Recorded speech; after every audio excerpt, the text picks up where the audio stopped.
So what I'm doing here is I'm engraving some knives, and I made a mistake on the very first knife, this one Wyatt right here.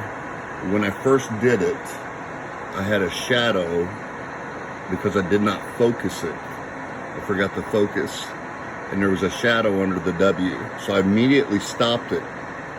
And then what I did was I went back and I got it as close as I could, and I went ahead and engraved it deeper. And the way I got rid of the shadow, since I stopped it early, and it was just more or less not an engraving but more of a anneal, I used these pads right here to clean things up. This is a 5000 grit pad, and I use this on everything that I do. So on this particular one here, I'm working on this. And since I did this first one, experimenting with speeds, normally I get the speed down in one shot.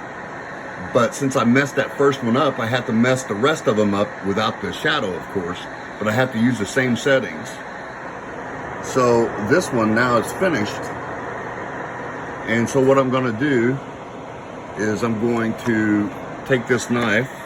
As you can see, it's kind of, let me turn this light on here. It's kind of got like an overspray from the... So I just simply take these pads and little sanding pads,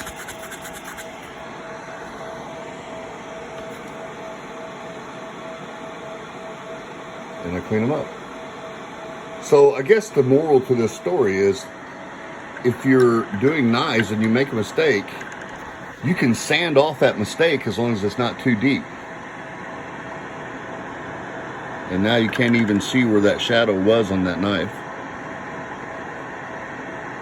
So like I said, whatever you do on your first one, you have to do on the rest if they're all a matching set. Otherwise, even when you make a mistake, you have to stick with the same settings.